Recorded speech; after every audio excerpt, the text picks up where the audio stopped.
చాలా మంది బీఆర్ఎస్ ఎమ్మెల్యేలు తమకు అసోసియేట్గా పనిచేస్తున్నారన్నారు పీసీసీ చీఫ్ మహేష్ గౌడ్. కొందరు బీజేపీ ఎమ్మెల్యేలు కూడా అభివృద్ధి పనుల కోసం కలిసి పనిచేస్తున్నారని తెలిపారు. డెవలప్మెంట్ కోసం కలిసి పనిచేస్తే తప్పేంటని ప్రశ్నించారు మహేష్ గౌడ్.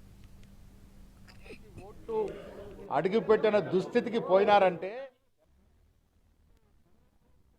పవన్ ఆంధ్ర నాయకుడు, తెలంగాణ వ్యతిరేకి అన్నారు PCC chief Mahesh Goud. Pawan Kalyan BJP నేతలు భిక్షాందేహి అని అడిగారని ఎద్దేవా చేశారు. ఆయన చెప్తే ఇక్కడ ప్రజలు ఓటు వేయారన్నారు. గతంలో తెలంగాణ గురించి పవన్ నీచంగా మాట్లాడారని గుర్తు చేశారు. పవన్ రాజకీయాలు ఆంధ్రాలో చేసుకోవాలని సూచించారు మహేష్ గౌడ్. మంత్రులు, రాష్ట్ర నాయకుల్ని పవన్ కళ్యాణ్ కలిసి అయ్యా భిక్షాందేయి మాకొచ్చి ఓట్లు అడుగుపెట్టిన దుస్థితికి పోయినారంటే తెలంగాణలో బీజేపీ దీనావస్థ, దీనస్థితి అర్థమవుతా ఉంది. పవన్ కళ్యాణ్ ఆంధ్ర నాయకుడు వచ్చి ఇక్కడ ఓట్లు అడిగితే తప్ప వాళ్ళకు ఓట్లు రాడే పరిస్థితి కనబడతలేదు.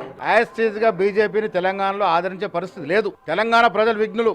మీరు దేవుల పేరిట, మతం పేరిట మోసం చేయాలని మళ్ళీ ప్రయత్నం చేసినా తెలంగాణ ప్రజలు కోరుకుంటుంది వారి అభివృద్ధి, వారి సంక్షేమం.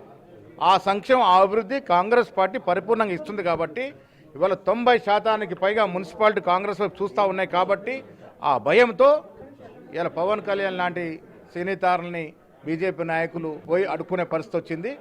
పవన్ కళ్యాణ్ గతంలో తెలంగాణ రాష్ట్రం గురించి, తెలంగాణ వ్యక్తుల గురించి, తెలంగాణ భాష గురించి, తెలంగాణ నడవడి గురించి చాలా నీచ స్థాయిలో విమర్శ చేశారు. అందుకే వారిని మేము పవన్ కళ్యాణ్ కాదు, దిష్టి కళ్యాణ్ అంటాం. వారిని తెలంగాణ ప్రజలు ఆదరించరు.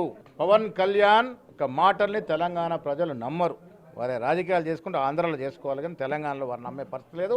బీజేపీ నాయకుల్ని వారు రెచ్చగొట్టే ప్రయత్నం చేసినా ప్రజలు ఈసారి నమ్మరు. కేంద్ర మంత్రులు, రాష్ట్ర నాయకుల్ని పవన్ కళ్యాణ్ కలిసి అయ్యా భిక్షాందేయి మాకొచ్చి ఓట్లు అడుగుపెట్టిన దుస్థితికి పోయినారంటే తెలంగాణలో బీజేపీ దీనావస్థ, దీనస్థితి అర్థమవుతా ఉంది. పవన్ కళ్యాణ్